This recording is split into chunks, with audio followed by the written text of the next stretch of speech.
Hello everyone and welcome. I'm Jill Lynn of G Crochet Off the Hook and I'm a newbie to the YouTube streets.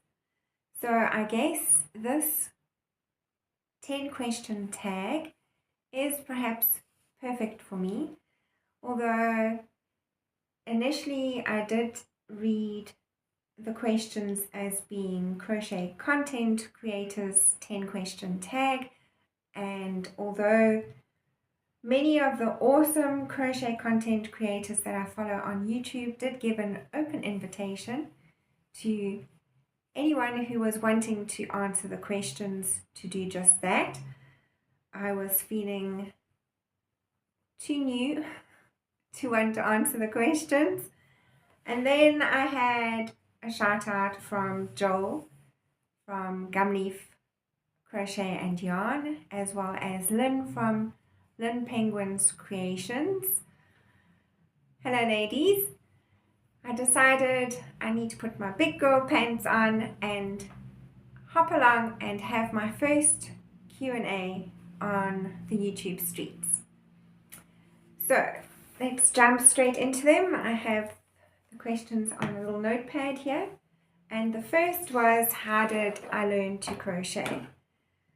Now, about towards the end of 2012, beginning of 2013, our family had just come back from living overseas for about 3 years.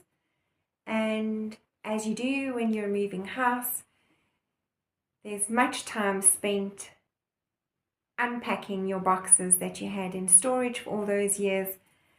And when I was busy doing that, I came across a book that I'd had since 1997 from my gran, and it is one of those really old door stopper books. It really does have hefty weight with it. It would keep a door open with a very windy day outside. And as I had time adjusting to being home and remaking our home here in South Africa, I had time to take breaks and look at the things that I was unpacking, and I did get stuck going through this book and went down to a store where I could grab myself a hook and some yarn and started learning to crochet by reading this book. Right in the beginning, I didn't know anything about crochet terminology with regards to the UK and the US, and this book is written with UK terminology. So that's what I learned, and that's all I really knew in the beginning. And just by following how do you create stitches, it has all the little diagrams. It also has beautiful little quotes written at the bottom of this. This book is over 50 years old as I am. And I really enjoyed reading some of the quotes in this book. It had a lot to do with a woman and making their home and so forth. Like this one that said, "You are only lovely as the kindness flowing from your heart. Your expression is the beauty on which all foundations start. You are just as fascinating as the candour of your voice. The sincerity and sympathy are everybody's choice. You are big as your decisions, gracious as your point of view, and charming as the actions that your hands decide to do. Then as the years go by and youthful looks are left behind, you are lovely as the sweetest thoughts that ever cross your mind." Signed by KP. So I was spending a lot of time in between taking care of the children and getting them settled, and then having this new focus in between life's busyness. And just by reading these many beautiful quotes like that in this book, I taught myself to crochet, and these are some of the first articles that I crocheted. So I have quite a few, and of course in the book it's done with fine thread. I was just using, I didn't know anything about yarn or anything like that, the sizes and whatnot. And that Christmas I made one of these little tablecloths as well, but out of acrylic yarn. And that's where my love for crochet sprouted. And of course then I got to know YouTube videos and so forth, and that's where I dove in to learn about amigurumi, and also found out that there was terminology discrepancies between the UK and the US. And that was how I started and learned how to crochet. Question number 2, my favorite things to make. And if I'm honest, I think my favorite thing to make is the thing that I've just finished making, is my favorite. And then you start a new project and that becomes your favorite. Mine anyway. The most rewarding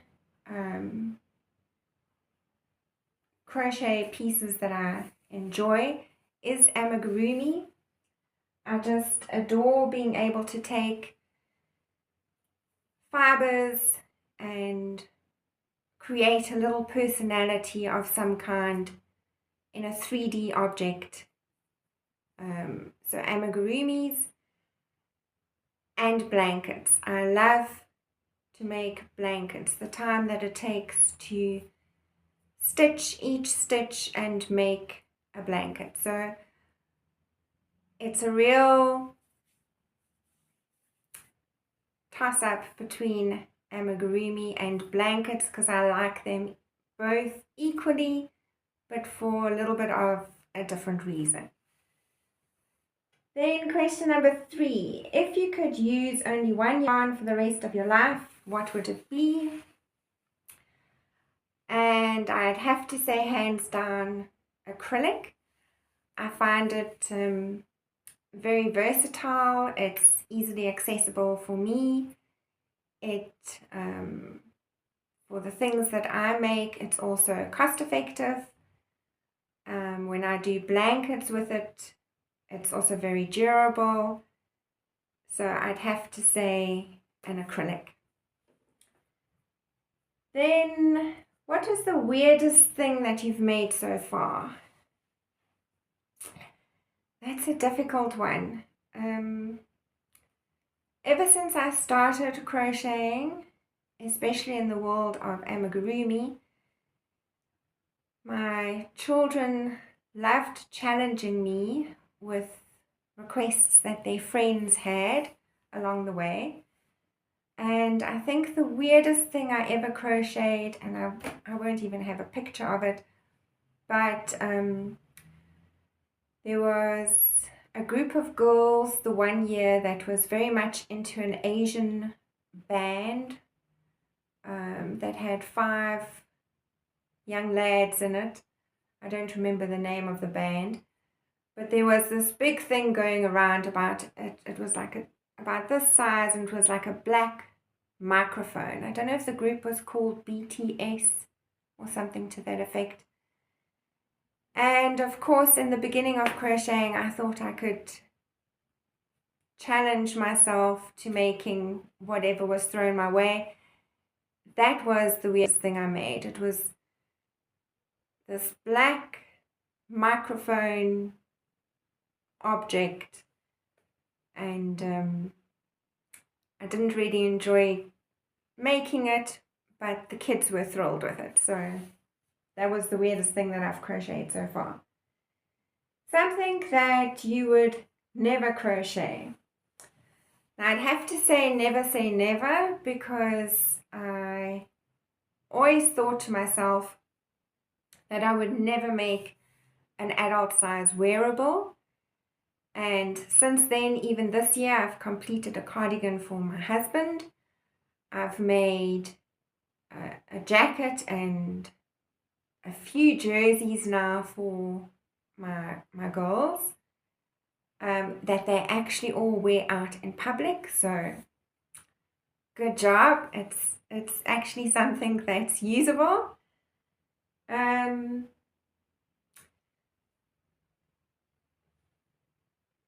Something that I would never crochet. I choose never to crochet many multiples of something. I've ticked that off my bucket list already. Last year I made 240 little octopi for my sister-in-law for one of the events that they had at their school, and I thoroughly enjoyed it. It was a pleasure. I had 6 weeks. I made many other themed little gifts for her, including the 240 octopi, and I thoroughly enjoyed it. But I knew that I was really enjoying it because it was the one and only time that I would want to do something like that, is make so many of one particular item. Okay, then where do I get my inspiration?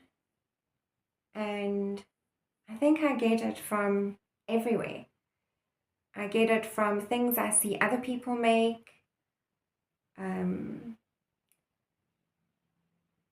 things that aren't specifically crochet, and then you actually make it a crochet item. Yes, I don't specifically look at books or pictures. I think so. I guess my inspiration comes from seeing what the possibilities are of something that you can create. Obviously, I'm not a designer or anything, so I enjoy taking what somebody has been able to design and then creating that and making it my own.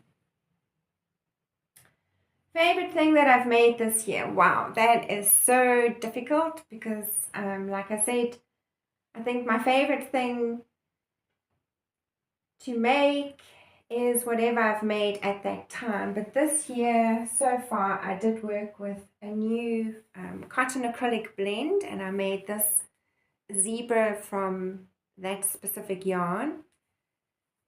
And it was the yarn and the pattern and the little character that it became that I really enjoyed.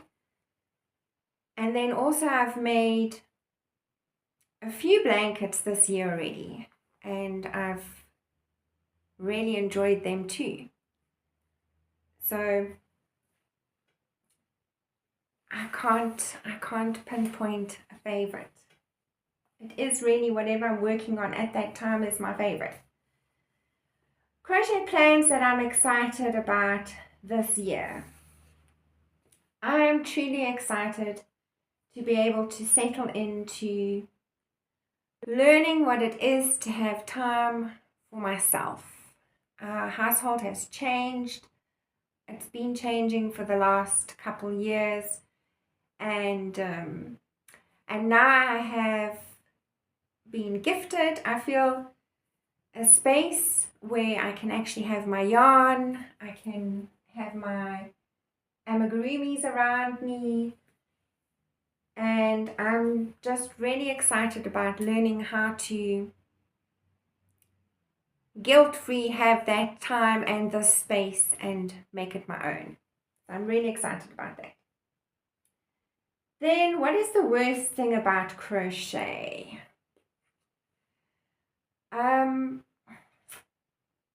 Gosh, I did read these questions and I've watched so many videos and yet I'm struggling to answer everything. Worst thing about crochet. I think, I'm not sure if there's a worst thing. The worst thing would be if you, I can't think of a worst thing. Having enough time to be able to make all the things that we all have lists for. No, wait. The worst thing about crochet, yes, of course. I think the worst thing for me doesn't have to do with physically crocheting. It's about owning my patterns. Since the beginning of this year, I tagged with, in my spare time crochet, Jenny. We were doing her hashtag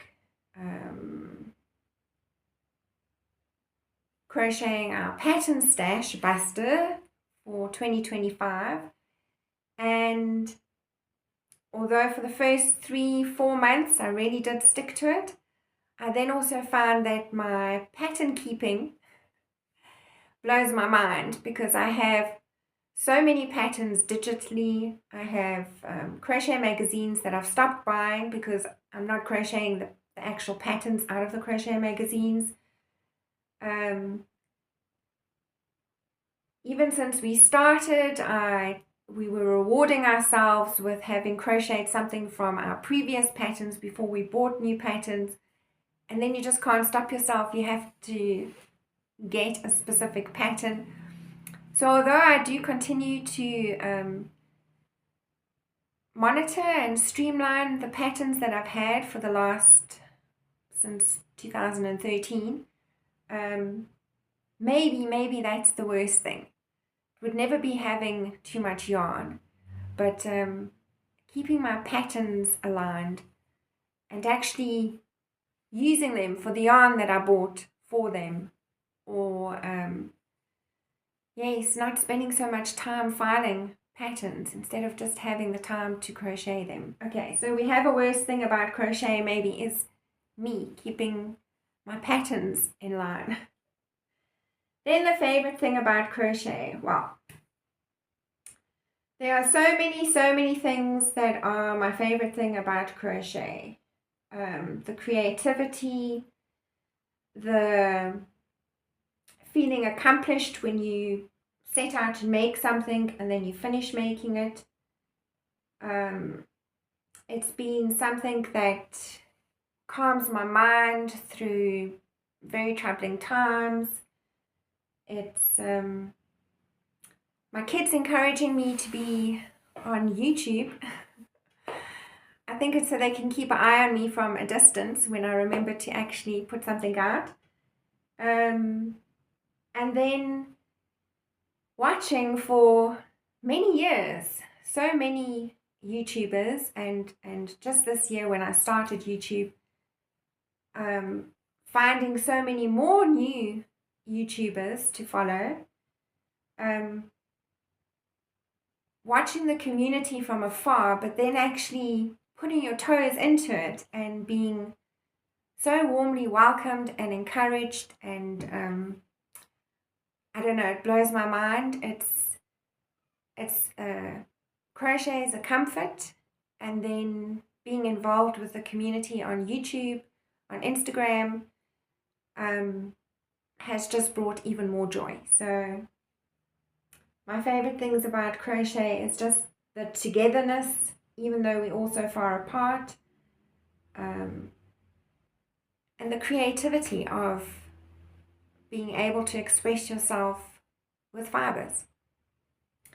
Okay, wow, we got through the 10. I really hope I don't have to edit anything. Oh my gosh, I'm sure that thing's ticking at 19 minutes. So thank you so much for hearing me out. I've watched almost 37 videos already. Some people I don't even know with answering these questions, and it's been wonderful to learn and meet even more people. So I'm going to sign off right there. Anybody else wanting to share their answers to these questions? I hope you do. I'm sure I'll see them on the YouTube streets. Until then, happy crocheting, everybody. Have a great week.